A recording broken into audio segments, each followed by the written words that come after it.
Nauubusan ka na ng pang-content mo sa Facebook? Pero ayaw mo namang i-post ang iyong mukha? Pwede tayong gumawa gamit ang ating Canva. Turuan ko kayo kung paano. Sa Canva, napakaraming videos na pwede nating gamitin. Napakaraming template. Pero paano kung gusto mong gumawa ng sarili mong video? Okay, buksan natin ang ating Canva at hanapin natin ang video. Ayan, so i-click natin ang video and then gumawa tayo ng bago. Okay, piliin natin itong mobile video. Click natin yan. Pag na-click mo na yan, punta tayo sa element at piliin natin ang grid. Click natin yan.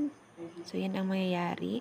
And then punta tayo sa text and then maglagay tayo ng heading, subheading and yung ating signature.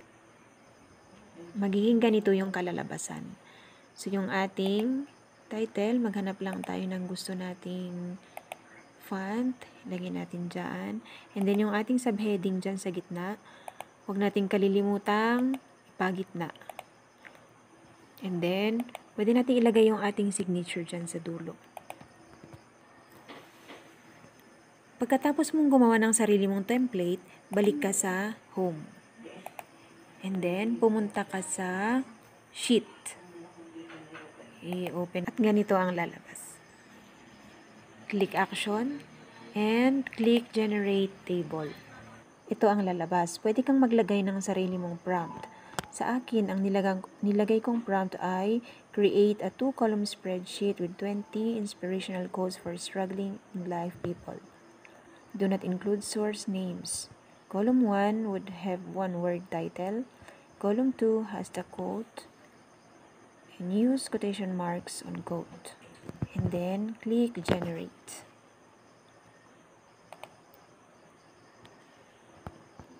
At may lalabas na ganyan. So, i-click natin yung insert.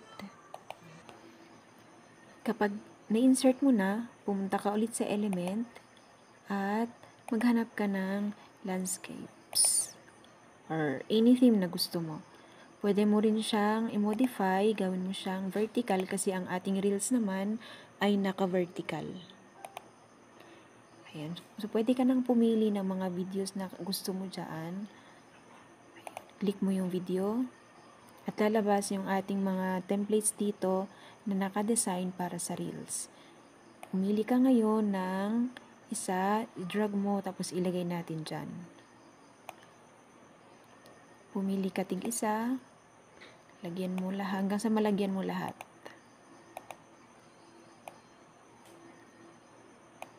Yan. Drag lang.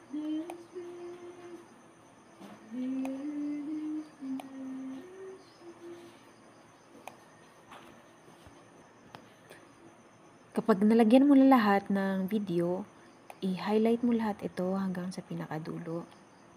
Highlight. And then, click action. And then, choose bulk create. Dito sa gilid, may lalabas na ganyan. Click continue. And then, click mo yung template na ginawa mo. Ayan, so lalabas siya dyan. I-click mo ngayon yung title and then connect data to our title. Punta ka ulit sa iyong subheading and then connect data to your quote. And then click mo ulit yung buong video, ay itong picture na to. And then connect data sa video mo. Ayan. Makikita mo dito kapag tama yung pagkakakonect mo, magiging purple lahat yan. And then, click Advanced option sa baba. And then, click One Design with multiple pages. And then, Create Design. Click mo lang yan. Dito sa yung spreadsheet, makikita mo ang link na yan. Click mo lang yan. And then, makikita mo, andito lahat ng mga designs na nilagay mo.